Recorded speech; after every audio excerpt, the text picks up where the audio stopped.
biso makasi.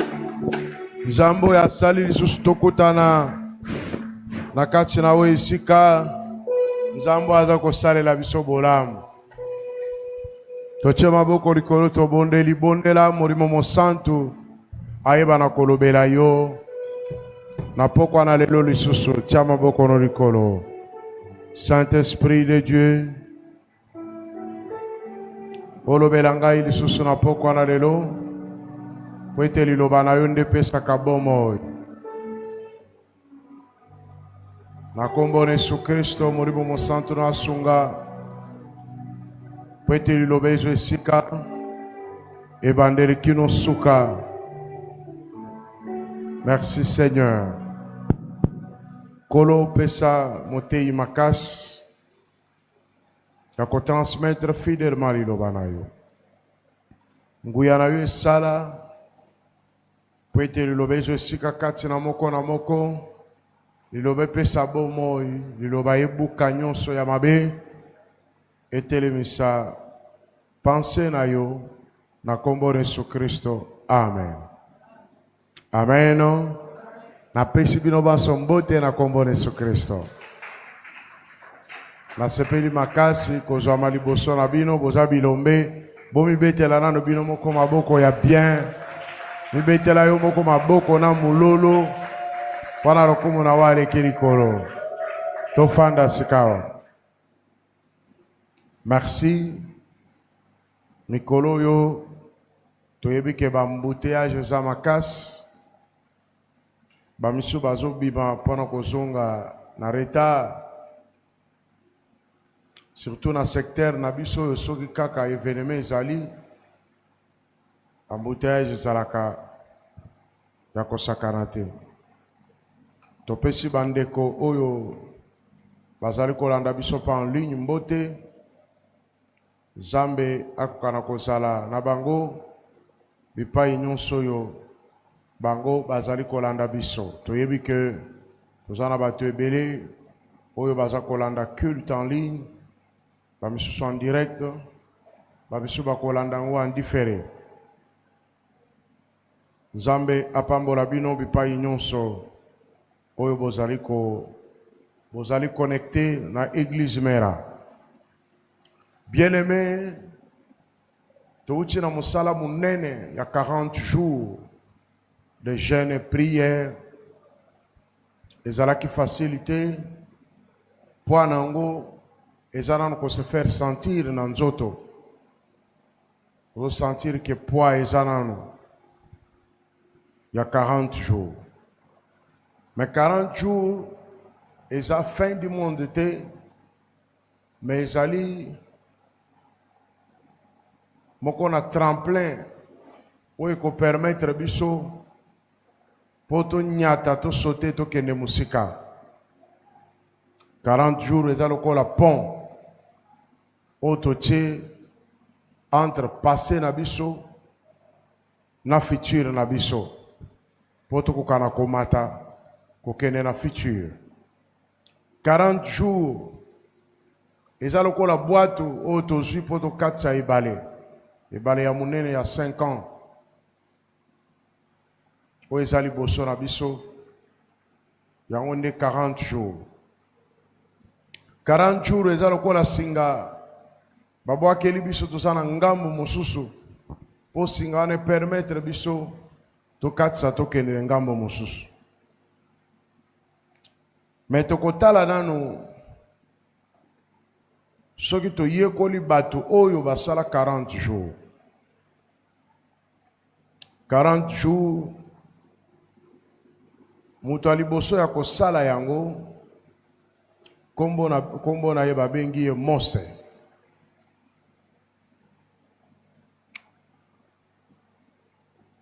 Mose to Moïse ye mutu ya liboso Nzambe apesi ye nzela ya komata na ngomba bakende kofanda na Nzambe basala na Nzambe ensemble 40 jours. Asala na 40 jours et 40 nuits.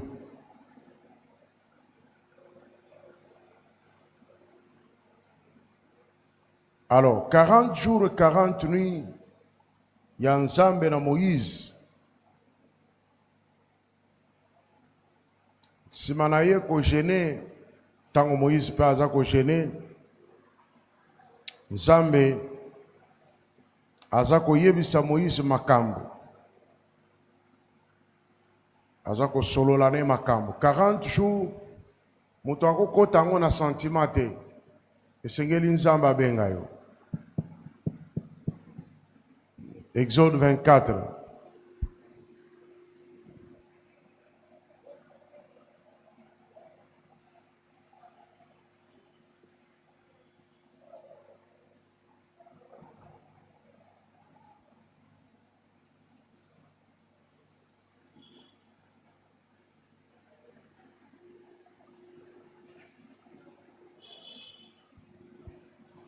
Exode chapitre 24,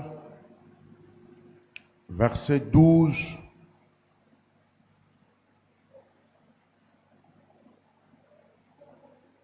jusqu'au 18.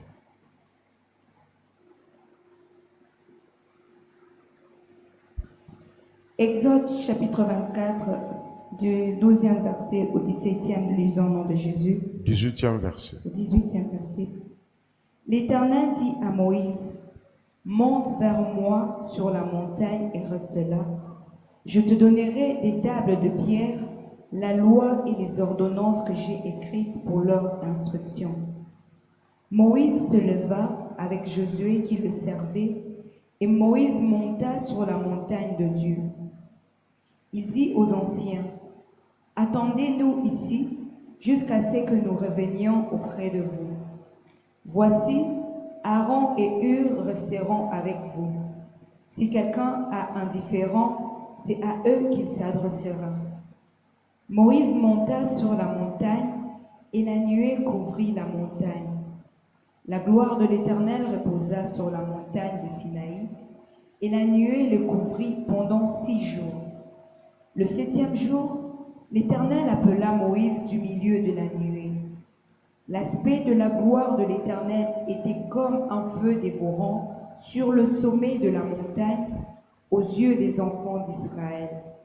Moïse entra au milieu de la nuée et il monta sur la montagne. Moïse demeura sur la montagne 40 jours et 40 nuits. Amen. Tu peux reprendre 10 à partir du 16e verset. Verset 6. Moïse prit la moitié du sang qu'il mit dans des bassins et il répandit l'autre moitié sur l'autel. Il prit le livre de l'Alliance et le lut en présence du peuple. Ils dirent, nous ferons tout ce que l'Éternel a dit et nous obéirons. Moïse prit le sang et il le répandit sur le peuple en disant, voici le sang de l'alliance que l'Éternel a faite avec vous selon toutes ses paroles. Moïse monta avec Aaron, Nadab et Abihu et 70 anciens d'Israël. Ils virent le Dieu d'Israël. Sous ses pieds, c'était comme un ouvrage de saphir transparent, comme le ciel lui-même dans sa pureté. Il n'étendit point sa main sous l'élite des enfants d'Israël. Ils virent Dieu et ils mangèrent et burent. L'Éternel dit à Moïse, monte vers moi sur la montagne et reste là. Je te donnerai des tables de pierre, la loi et les ordonnances que j'ai écrites pour leur instruction. Amen.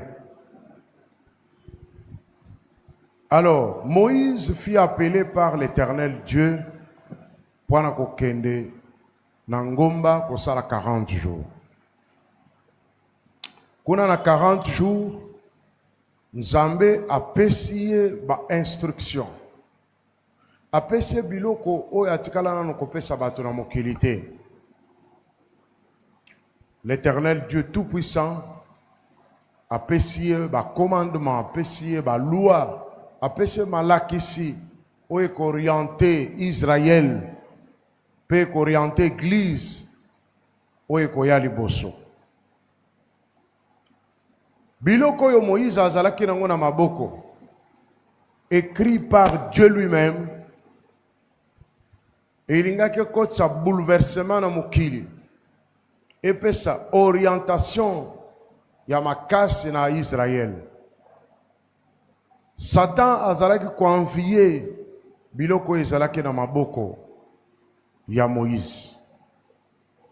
Alors bien-aimé, après 40 jours, mutu abimaka toujours na quelque chose. Lobana no quelque chose. Ndenge yo kotaki wana, obimi na nini? Obimi na assurance. Ozo sentir que oza assuré que Nzambe asali pa kosala. Obimi na kontima, la foi. Pona lilobo yoki pendant 40 jours. Et pesio kondima. Et remonter kondima na yo. Yami satu. Obimi na ainsi dit l'Éternel. Soit une vision, révélation, prophétie. Ton message songolo pakala. Oye pona tina na yo. Pona mboka pona tina na entourage. Message oyo, promesse oyo. Et ça kokota en vigueur. Mukolo Nzambe ayebiso yango. Obimi na biloko na maboko. Nazongeli koloba, obimi na assurance. Oza rassuré que Nzambe azali, Nzambe azalaka. Parce que moni na 40 jours. Omoni ko bikisa ko kangola. Omoni Nzambe na manifestation na ya munene na kati na biso. Yami bale obimi na kontima. Lilobo yo yoki lo sambo na adoration e kembisi kondima na yo. E pesi kondima no makasi. Ozomona que rien ne sera comme avant. Yami satu obimi na ainsi dit l'Éternel. Promesse, vision, révélation oyozui. Révélation, ozui pas dans kolo. Vous assure que lilobawane ezali ya yo. Yaminei obimina nguya otondi samina makasi wana makasi molimo mosanto ayeli kolona yo. Ces 4 choses et koko pesa yo makasi ya kotambola 5 ans. Koko pesa makasi eko pesa yo nguya ya kotambola 5 ans. Mena biloko wana ndo Satana aza kuanvie. Yo uchi na ngona 40 jours. Ozana ngona maboko. Satan aza koluka yango. Ndenge totangi Biblia Moïse auchi na ngomba. Moïse tango auchi na ngomba ayaki na nini? Ayaki na 2 tablettes, mabanga mibale. Oyo Nzambe akomi 10 commandements. Mabanga mibale. Oyo mabanga basalango lokola tableau. Nzambe akomi 10 commandements. Na loboko na ye moko. Parce que ceux qui Moïse achaka kokoma mbele makambo ebele. Nzambe akomi na monoko Moïse esengela tanga. Makambo ezo concerner Moïse. Ezo concerne bato na ye, ezo concerne mokili na bango, ezo concerne pe mokili mobimba. Nzambe azo cha ordre na mokili. Mokili tambola na mibeko na Nzambe. Moto ya mibale kosala jeûne ya 40 jours.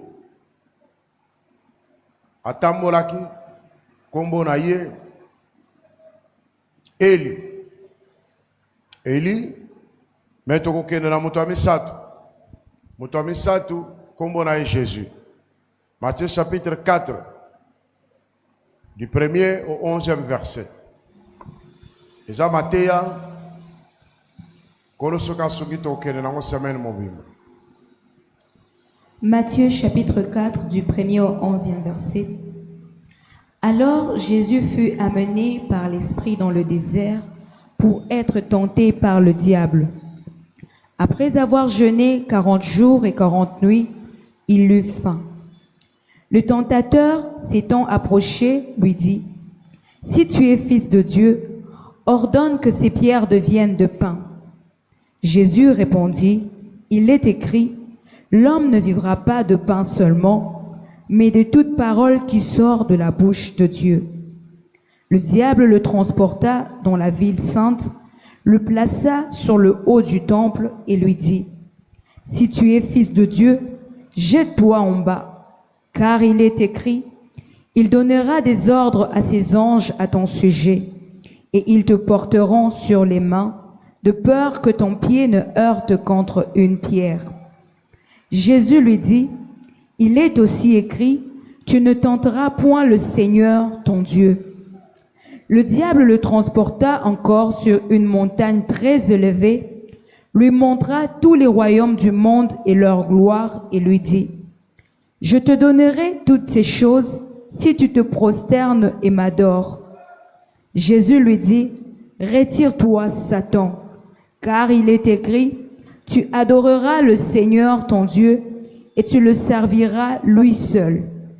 Alors le diable le laissa. Et voici, des anges vinrent auprès de Jésus et le servaient. Amen. Amen. Awa naza kolobela sous-thème naza nango tentation. Ou thème ya lelo tentation. Tentation komekama. Satan azeli Jésus à ça 40 jours. À ça 40 jours, asili ça. Après, azela opportunité. Oh Jésus a quoi accordé pour attenter. Bible lobby, Yesu simanako sala 40 jours, 40 nuits. Ya mabonde li san kolia na komela. Tango mabonde li nesili ayoki nzala. Ayoki nzala. Akomi na nzala ya kolia. Sikoyo awa pona Yesu. Tozo ngakuna na Moïse. Nakoteya ndenge na lobi nzamba kosunga tokele nango semaine mobile. Pona Moïse atoyoki lisolo na Yesu. Mais tozo ngana na Moïse. Tentateur, Satan, na uchi koloba, après 40 jours, au torturer Satan, au nyatiye, au buki, au tindeli moto, au saccager ye, ayoki penza makambo na ye. Sikawa, ta na ye bandi, po yo silisi 40 jours. Loba men makasi. Ta ya nani bandi? Satan. Tana ye bandi aza kuanvie biloko yo bimi na ngoza na ngona maboko. Siko azoluka ndenge nini akozwa yango. Ndenge nini akobotola yango. Ndenge nini akotika yo maboko vide. Po ete 40 jours na yo ekweya na mai.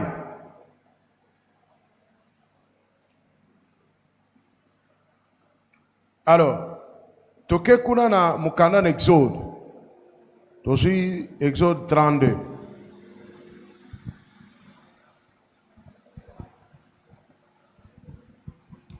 Exode 32. C'est là.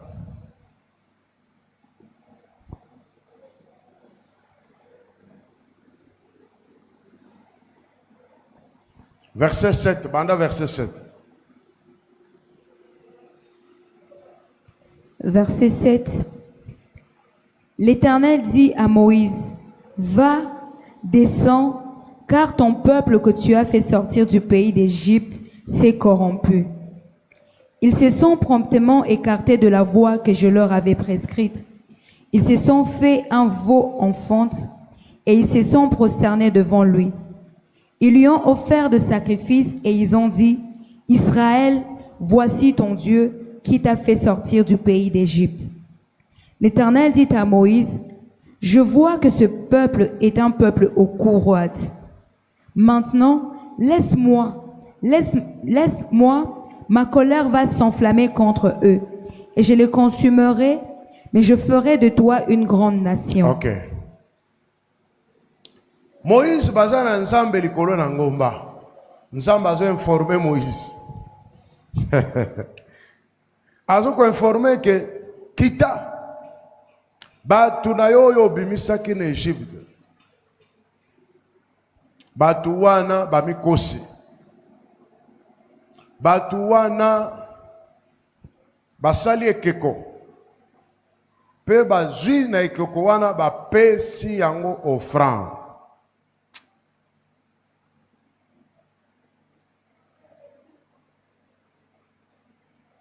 Bapesi ekeko nini? Bapesi na ba sacrifice na ekeko. Zongela verset 8.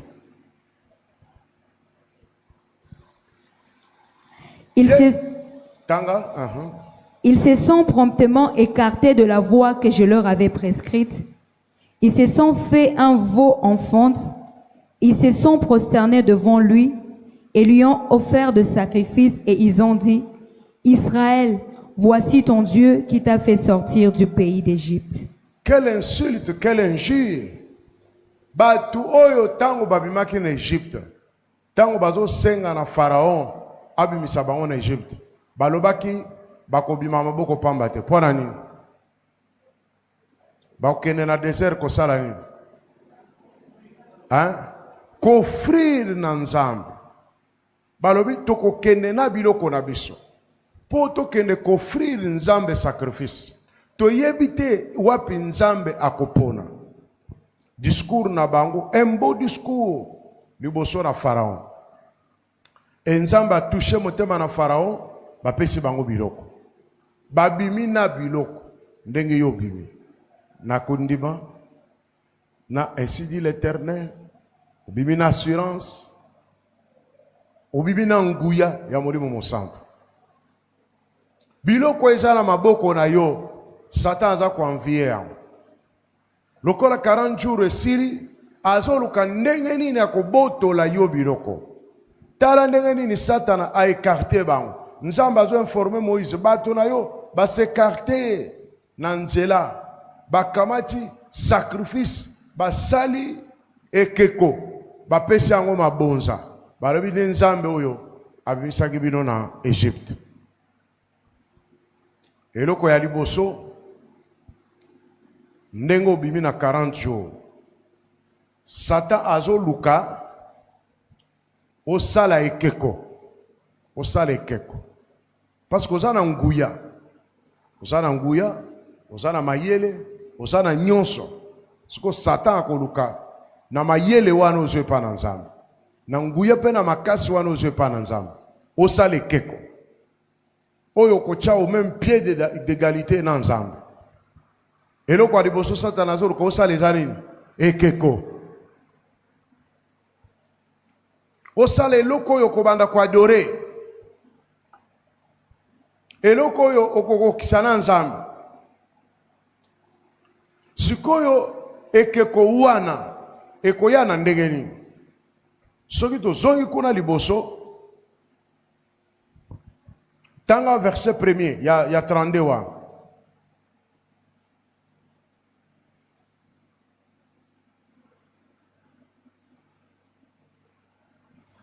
Le peuple, voyant que Moïse tardait à descendre de la montagne, s'assembla autour d'Aaron et lui dit, « Allons, fais-nous un Dieu qui marche devant nous, car ce Moïse, cet homme qui nous a fait sortir du pays d'Égypte, nous ne savons ce qu'il est devenu. » Continuez.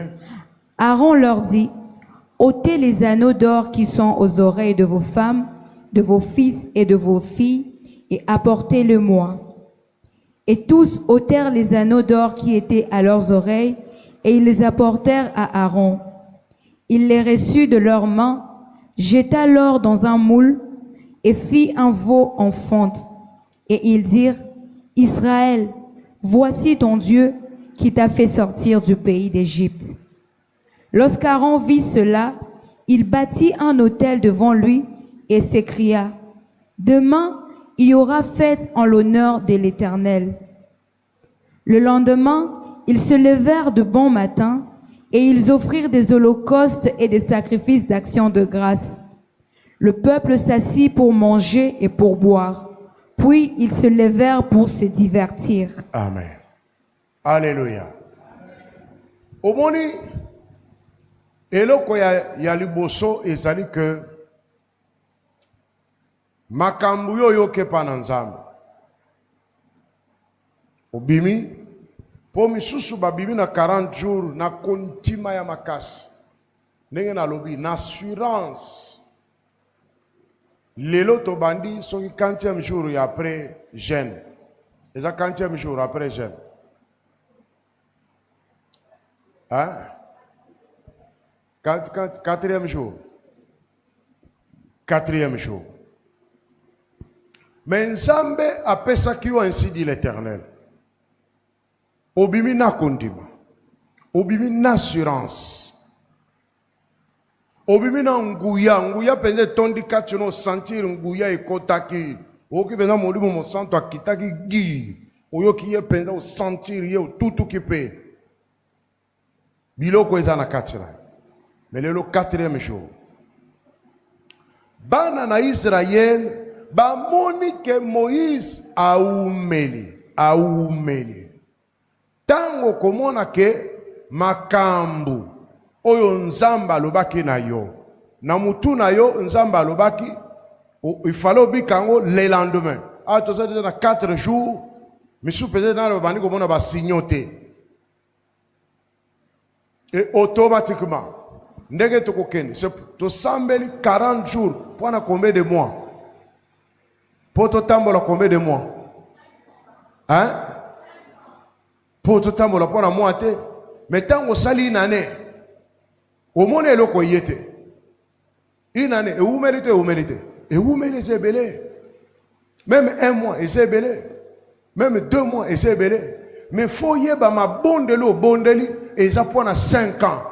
C'est-à-dire, ce qui première année, aux le côté, tout le bas qui va dans la première saison, 2e saison, 3e, 4e saison, ndengen samba lobaki. Maloba oyo, il faut etikala na mutu na yo. Mateya wana ya 40, il faut kozongela kango na tongo, ozo cha ozo yoka. Po na nini, po kondima na yo etikala, assurance no etikala, onction no etikala. Alors, sukoyo bango, babosani maloba nyonso nzamba lobaki na bango en Égypte. Azala ko préparer bango maloba wana et permettre bango ba traverser désert. Babo sani yango. Balobi Moïse oyo to éviter loko dine komeli. Or Moïse akena na présence na Nzambe. Alaki bango nyonso. Kengana kebo kotikala na Aaron na babisusu. Mais bango to éviter eloko. Or kuta Égypte Moïse azala ko keneka liboso na Nzambe. Bazo tikala bazo zela. Bible lobi ba moni ke umeli. Bapesi proposition ya kosala Nzambe. Ba fabriquer Nzambe na bango. Tango ko umela une année, 3 mois, 6 mois. Inspiration ekoya. Parce que oza déjà na molimo mo santo. Parce que oza na nguya, oza na ba capacité à créer ndenge ozali wa. Alors makanisi ekoya, omi salela, omi fabriquer oyo eyano na modele na yo. Parce que eumeli. Alléluia. Lokole eumeli, tikato sala ekeko. Lokole eumeli, tikato sala ekeko. Eloko aliboso, tango eko umela. Tango eko umela. Foko bango malamu. Tango eko umela. Eloko abibale, proposition ekoya, ya ko remplacer Nzambe. Eloko ya misato proposition na tango ekoya Satan ko profiter na yango parce que les opportunités va pesier ako orienter yo o sale keko oko kanisa ngona Nzambe. Eloko ya binei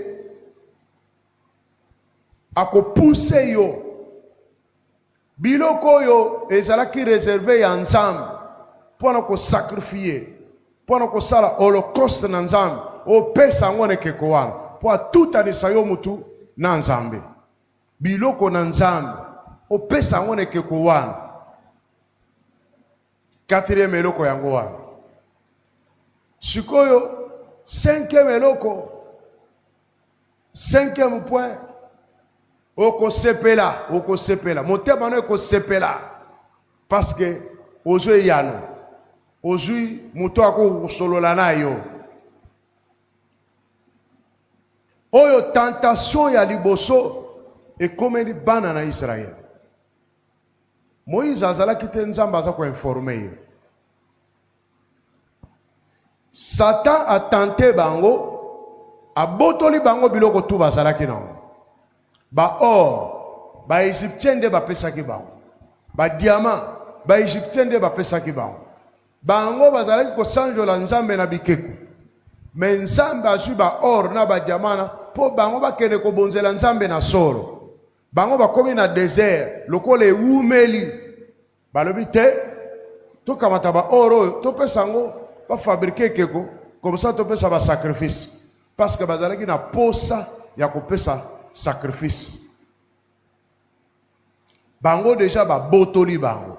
Sacrifice, holocauste ba pesa ngo na ba nyama. O ba Égyptien ba pesa ki bango. Ba pesa ngo na ba ntaba. O ba Égyptien ba pesa ki bango. Oyo nzamba salaki ba trouver faveur liboso na bango. C'est-à-dire que bango bana na Israël na désert batikalaki maboko pamba. Ils avaient plus rien parce que tout ce que ba pesaki bango po na nzambe ba détourner yango. Ba bonzele keko oyo bango bakelaki. Baza déjà na conflit na nzambe. Nde nzambe alobi ke batu na yo bimisaki na Égypte basali nini? Ba s'écarter. Va se corrompre. Le banane corruption. Va se corrompre bango moko. Sikoyo komi tour ya Moïse. Nzamba tindie. Mais ayebise te ke kene ko beta bango. To kene ko boma bango. Moïse azalaki na caractère moko na kati na ye. Oyo babota ke na yango.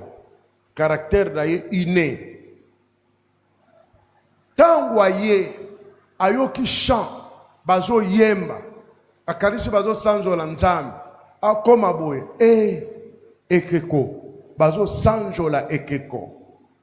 Satan azo luka biloko eza na maboko na Moïse. Na pesi déjà 4-5 points kuna oya bana Israël ndenge nini et s'est passé. Tozo kende siko na Moïse. Nous avons toujours qu'un verset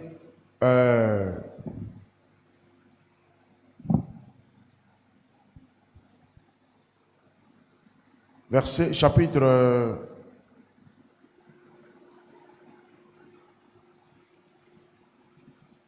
chapitre 32.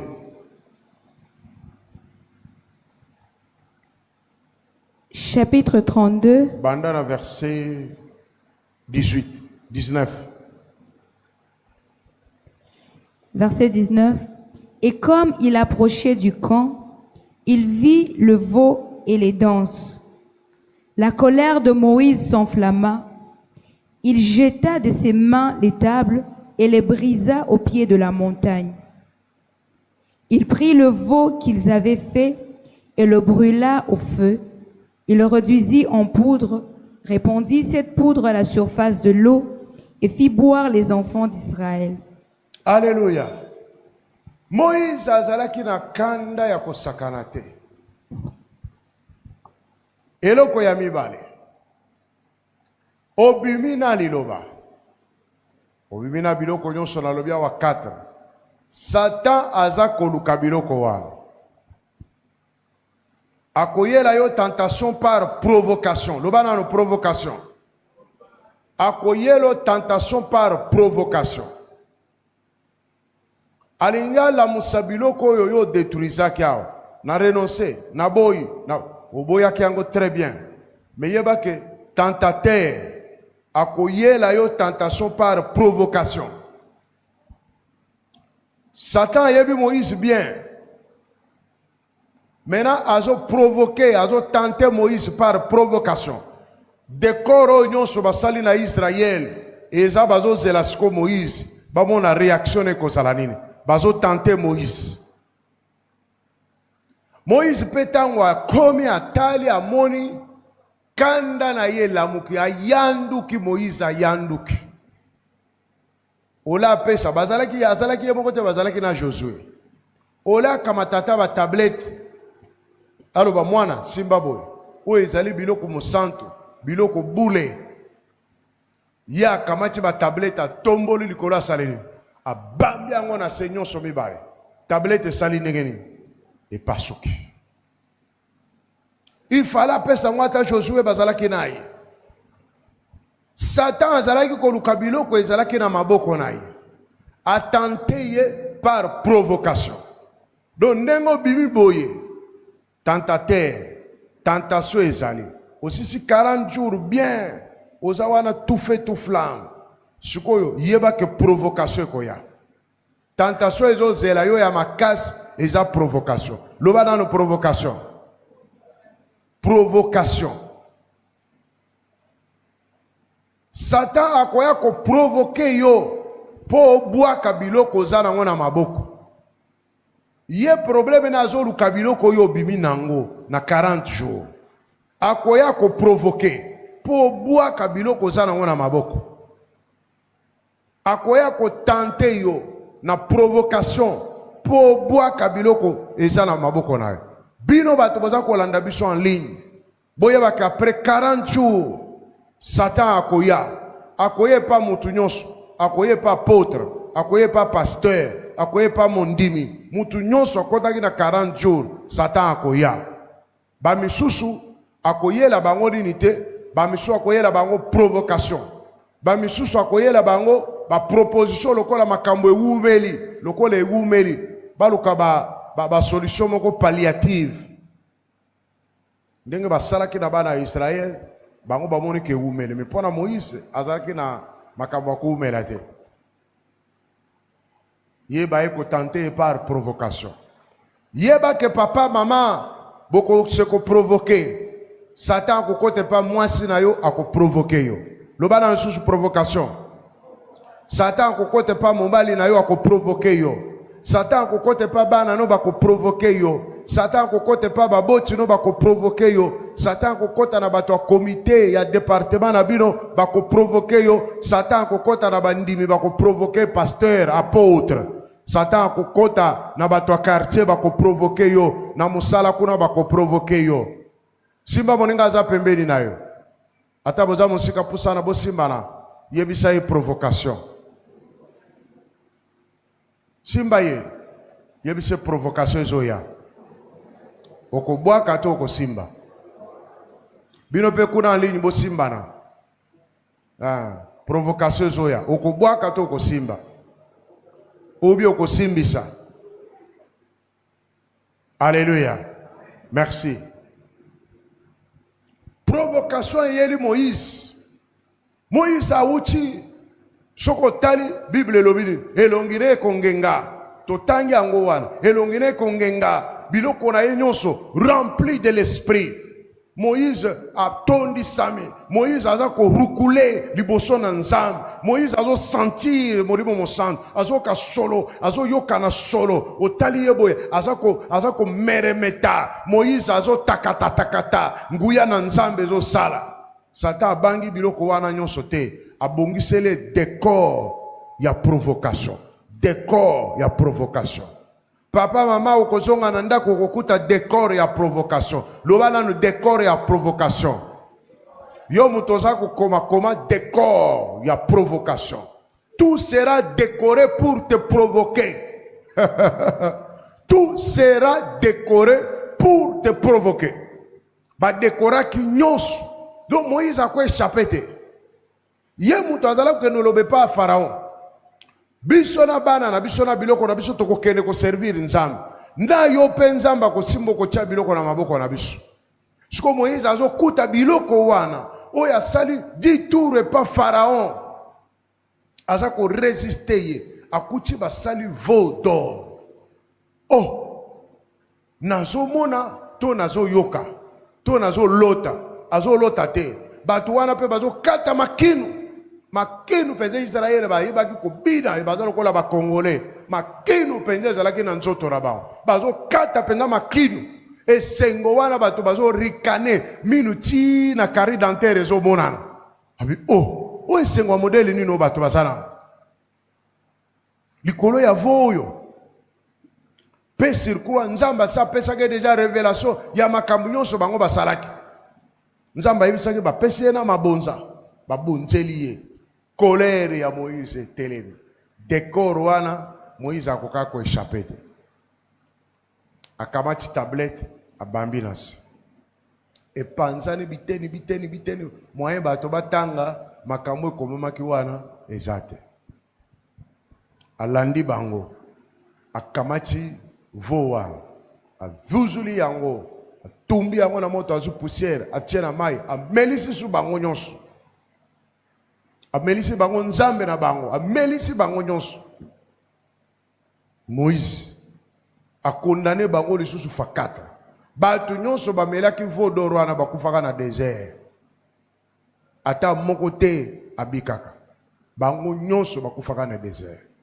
bameli bikeko bameli mai na bikeko Moïse amelisi bango kanda ya modèle wana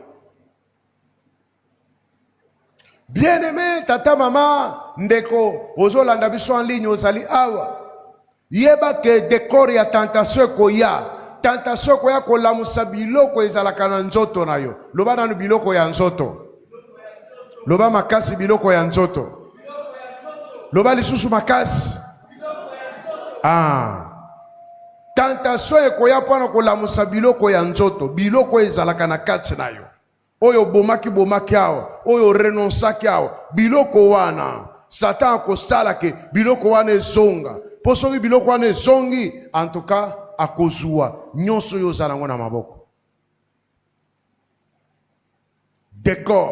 décor ezoluka nini kanda elamuka kanda nga nazalaka kanda mokuse nakolia yo nakoswa mino na litoi tala eloko Satana azalaki koluka yango wana siko maloba oyo ekobima na munoko na yo maloba oyo ekobima na munoko na yo ekoboma bato wana baza liboso na yo ndenge Moïse amelisaki bango mai wachaki poussière ya veau d'or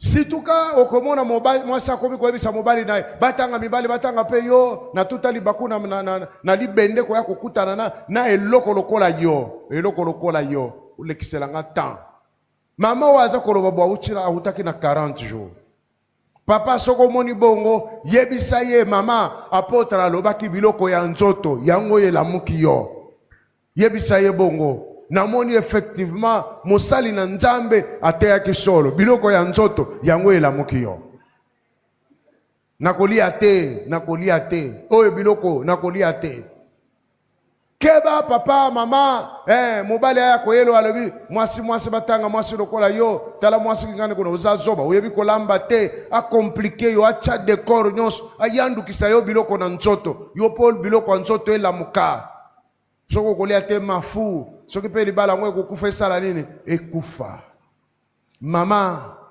tala papa wana bien yebisa apotre alobaki deja biloko ya nzoto elamuki yo papa biloko ya nzoto elamuki yo ekufaki nano bien te oso renonsaki yango ekufaki bien kuna na komite ndenge totie bato ya maboko ndenge totie sorcellerie pentecôtiste koya kolamuka tango komona yango lobi biloko tobomaki yango na 40 biloko ya nzoto yango elamuki kishishi ezongi lisusu ndenge nini biloko ya nzoto ezokoya kobotola oyo tobimaki nango na 40 ndenge nini mirmire ezongi lisusu ndenge nini bato bakomi kosala na mbebu bo biloko ya nzoto yango oyo Satana lamusi yango bondoki sorcellerie pentecôtiste.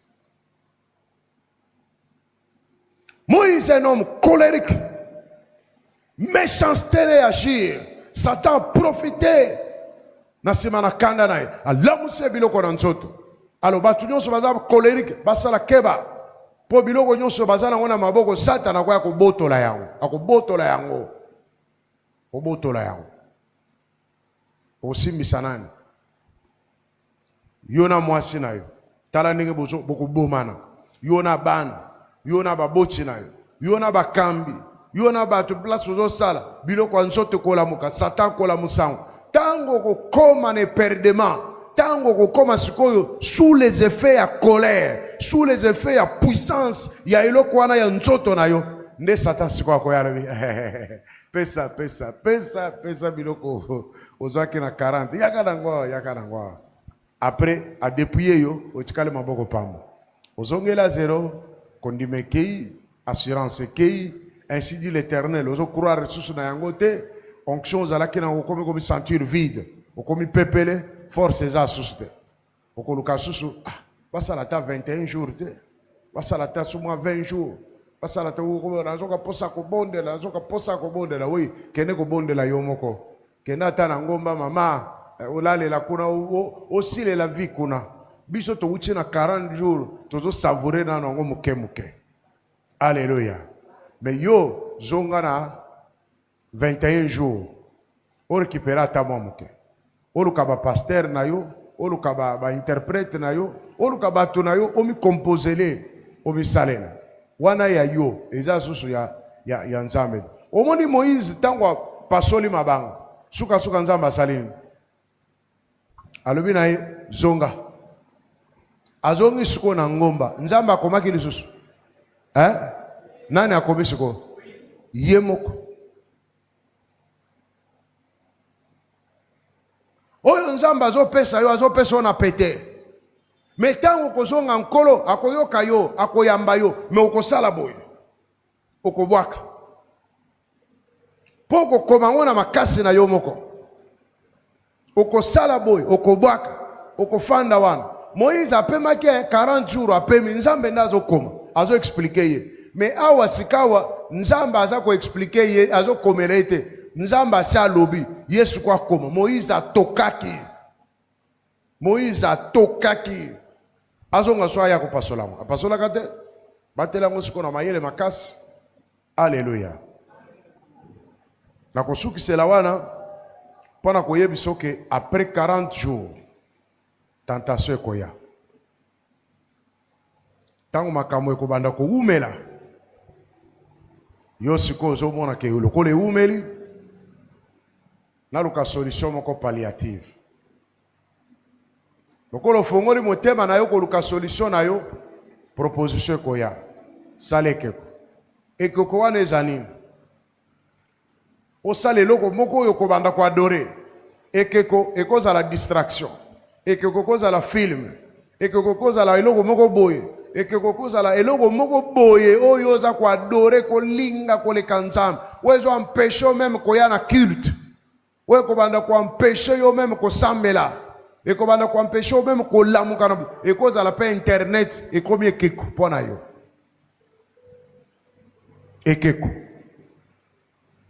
ekeko okosala ekeko wana okotingama na yango soki eza ekeko te décor ya provocation bato bakoprovoke yo mais yo ozala na nini na maîtrise o comprendre que provocation oyo balingi babotola biloko na bimi nango na 40 bazwa yango na maboko na ngai me nakosede te mpo na très jaloux na biloko nzambe apesi ngai betela Yesu Kristo maboko makasi telema sika tobondela nzambe apesa yo discernement nzambe apesa yo maîtrise de soi na tango bamakambo nyonso ekokoma obatela biloko nyonso bimi nango na 40 sambela sikao Seigneur Dieu Tout-Puissant pesanga discernement